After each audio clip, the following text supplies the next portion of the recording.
Et bah bonjour à tous et bienvenue. Du coup aujourd'hui on va travailler un peu sur Photoshop et on va regarder comment créer au mieux un personnage animable entièrement donc après sur After Effects. Donc on va le préparer tranquillou. Nouveau fichier ici, on fait un petit clic. On fait attention à une chose bien sûr, c'est que la largeur et la hauteur correspondent à la vidéo que l'on veut avoir à la fin. Il n'y a pas d'obligation en soi, ça permet d'avoir un repère. Si jamais vous voulez faire un personnage de plus grosse taille pour pouvoir l'intégrer sur des gros plans, etc., n'hésitez pas à le mettre en x3 ici par exemple, multiplier ça par 3 ou par 4, la différente valeur de largeur et de hauteur. Donc là vous pouvez changer le nom, on va appeler ça Monsieur Ombre par exemple. On va laisser en horizontal. La résolution, du coup, ici, 1 pixel par pouce. Si vous êtes sur un écran, du coup, bah, on reste en 72. Si jamais vous partez pour l'impression, vous pouvez mettre en 300. Ici, pareil, ici, dans les RVB, si vous êtes en écran, vous travaillez pour un écran, pour un film ou autre, bah, RVB, c'est très cool.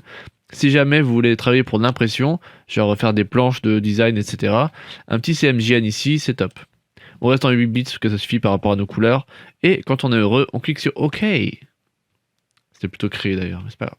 Donc du coup on arrive ici dans l'interface de Photoshop, on fera pas faire un tour de Photoshop parce que je pense que vous connaissez ça parfaitement. Rapido, les outils, les menus, les fenêtres ici et l'espace de travail. Vous avez ici du coup le calque d'arrière-plan, on va rajouter un calque ici en premier lieu, on va supprimer cet arrière-plan d'ailleurs parce qu'on n'en a pas besoin. Premier calque ici qu'on va appeler tête, par exemple on peut l'appeler en anglais head si vous voulez. En tous les cas, ça ne change pas grand chose. On prend le pinceau, par exemple ici, et en fait, on va fabriquer chaque élément du perso. Donc, je vous ai déjà fait un petit peu la présentation à certains moments, pour certains d'entre vous d'ailleurs. Mais bon, tout va bien, je vous remontre. Donc, moi, je vais prendre cette petite brosse que j'aime bien, la petite brosse Van Gogh Blocky. Et on va essayer de fabriquer un petit truc. Donc, rappel, hein, pour augmenter, réduire la taille du coup de votre pinceau, vous avez 2 points pour réduire ou point d'exclamation pour augmenter. Vous avez le droit bien sûr de changer tout ça dans les préférences, dans édition, raccourci clavier. Donc on passe un peu vite sur ça. Je fais ma tête, donc du coup je fais une petite tête un peu comme ça, un peu graphique, ce qui me permettra plus tard d'ailleurs de pouvoir créer un faux fixe avec ça, on en reparlera. Donc tout d'abord on fait la tête, ensuite on va faire le cou. Donc moi j'aime bien mettre dans ma hiérarchie à chaque fois du plus haut ou plus bas. En fait on garde le même ordre ici, c'est vraiment un choix comme on veut. La tête par exemple je vais rajouter des yeux, donc si je veux faire des yeux, ce que je peux faire c'est créer un calque ici directement pour dire œil gauche et un autre calque ici qui va s'appeler œil droit. Donc œil gauche et droit, gauche c'est toujours par rapport à la gauche du personnage, pas à la gauche de l'écran, sinon on s'en sort plus. Donc du coup, hop, je le ferai après d'ailleurs, comme ça je garde ma taille de brosse, etc. On est bon. Donc je prends ici, et je viens de mentir car je vais changer ma taille de brosse, mon dieu c'est terrible. Et je fais ici mon petit cou, donc le cou il faut qu'il dépasse un peu à chaque fois, en fait il faut bien penser que c'est comme du papier découpé, quand vous devez voilà, joindre un peu tout ça. Donc on crée un nouveau calque ensuite, qu'on place en dessous, qu'on va appeler buste. Ce buste, on va le faire avec beaucoup de grâce et d'élégance évidemment, en dessinant un buste monumentalement bien fait. Et oui, c'est comme ça. Hop.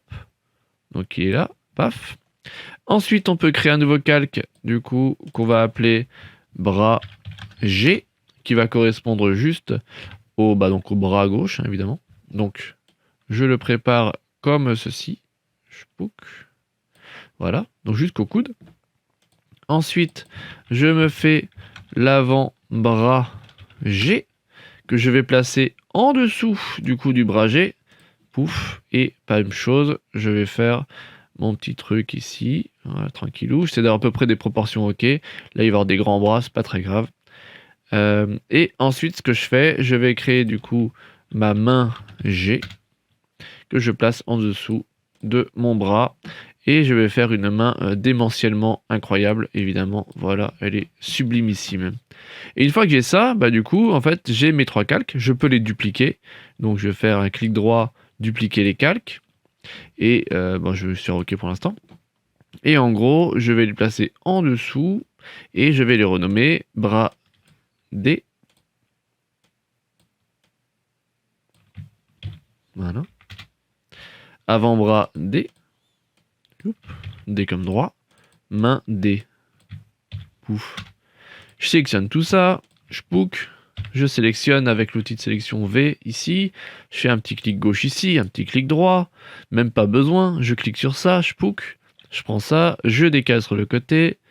Et voilà, le bras droit est là. Si je veux y retrouver un peu plus, j'ai le droit aussi de faire un petit libellé. Je sélectionne ça, petit clic droit.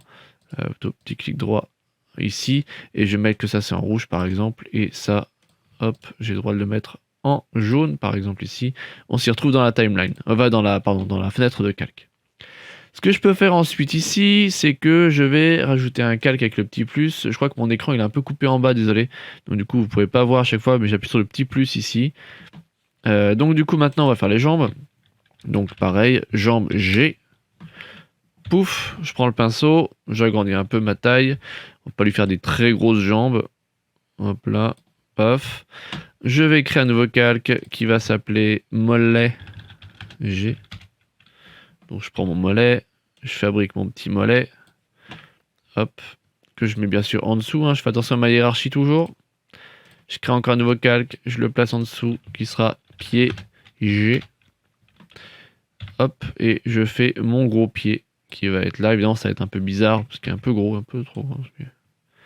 Bref, il n'y a pas des proportions monumentales, mais c'est pas grave. Donc du coup, tout ça, on est bon. Je sélectionne. Pareil, je prends l'outil de sélection ici.